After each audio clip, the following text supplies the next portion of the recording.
नमस्कार दोस्तों, फिर से स्वागत है आपका इस YouTube चैनल पे। आज अपन बात करते हैं हनुमान जी बेनीवाल के बारे में। आप सबको बताओ कि राजस्थान में चुनावी माहौल बहुत ही ज़ोरों शोरों से चला था। हालांकि ये माहौल अभी तक भी नहीं डटा। विधानसभा के चुनाव खत्म हो चुके हैं, उनके परिणाम भी सामने आए।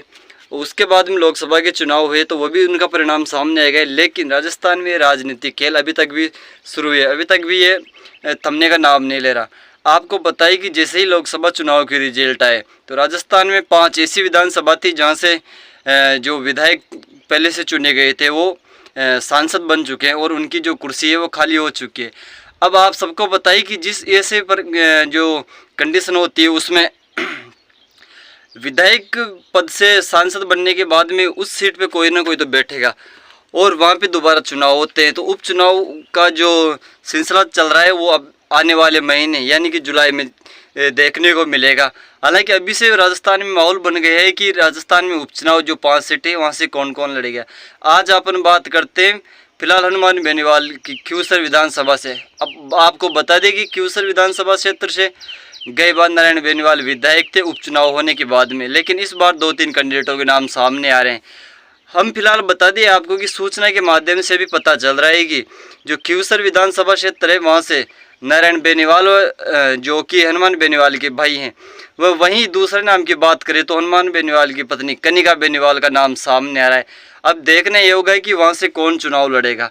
हालांकि अब इस टॉपिक को छोड़ते हैं, इसके ऊपर बाद में चर्चा करेंगे कि ये किसके खाते में सीट जाएगी वापस से। और आपको बता दें कि बीजेपी से ज्योति मिर्धा उसी जो विधानसभा सीट थी वहाँ से वो चुनाव हार चुके हैं और दोबारा उन्होंने बीजेपी से टिकट लेकर लोकसभा का चुनाव लड़ा, लेकिन हनुमान बेनीवाल के आगे वो नहीं टिकी और वहाँ से फिर वो चुनाव हार गई। अब अपन बात करते हैं कि बीजेपी क्या दोबारा वहाँ उपचुनाव में ज्योति मिर्धा को टिकट देगी। तो फिलहाल सूचना यही लग रही है कि बीजेपी ज्योति मिर्धा को दोबारा टिकट देके वहाँ से चुनाव लड़ाएगी, क्योंकि बीजेपी का डायरेक्ट राजस्थान में जो एक बड़ा नेता, ये किसी एक समाज का नेता बताया जाए या एक दबंग नेता, युवा नेता बताया जाए तो हनुमान बेनीवाल पे फोकस है कि किसी प्रकार से हनुमान बेनीवाल को मिट्टी में मिला जाए। उसी चक्कर में अभी आपको पता है कि जो लोकसभा चुनाव थे उसमें भी बीजेपी ने जाट ही कैंडिडेट उतारा, जो कि हनुमान बेनीवाल भी एक जाट जाति से बिलोंग करते हैं। उसके सामने जो कैंडिडेट उतारा वो ज्योति मिर्धा थी, जो एक जाट परिवार से बिलोंग करते थे। आपको बता दें कि ज्योति मिर्धा एक मिर्धा परिवार से बिलोंग करते हैं, जिनके पिताजी भी वहाँ पे ये दादाजी 2-3 बार सांसद या विधायक रह चुके थे। फिलहाल वहाँ अब उसकी पार नहीं पड़ रही है। अब इस टॉपिक को छोड़ते हैं और जिस मेन मुद्दे की बात है उस पर बात करते हैं। आपको बता दें कि अभी हनुमान बेनीवाल का एक बयान सामने है। किसी पत्रकार ने हनुमान बेनीवाल से पूछा कि क्या आप अब जो इंडिया से गठबंधन हो, क्या आपने राजस्थान में चुनाव लड़ा कांग्रेस तो अब उसको छोड़ोगे? तो हनुमान बेनीवाल ने उस सवाल को डायरेक्ट नकारा है और कहा है कि मैं कांग्रेस को नहीं छोड़ रहा, मैं इंडिया गठबंधन को नहीं छोड़ूंगा। और वहीं बात करते हैं कि हनुमान बेनीवाल किस टॉपिक को ज़्यादा उछाल रहे हैं। तो हनुमान बेनीवाल ने अब दोबारा फिर उपचुनाव होंगे, वहाँ पे गठबंधन की बात सामने आई है।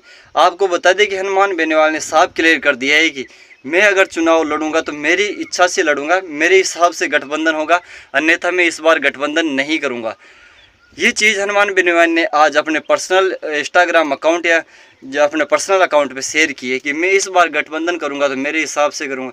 हालांकि हनुमान बेनीवाल ने यह भी कहा है कि मेरे को राजस्थान में गठबंधन करने की कोई ज़रूरत नहीं थी, क्योंकि मैं 2013 और 18 में निर्दलीय 13 में निर्दलीय चुनाव लड़ा और 18 में मेरी खुद की पार्टी बना के मैं चुनाव लड़ा और वहाँ से जीता। जो लोग ये कह रहे हैं कि मैं बिना गठबंधन के चुनाव नहीं जीत सकता, उनको मैं पहले ही बता चुका हूँ कि 18 और 13 में भी मैं चुनाव जीत चुका हूँ।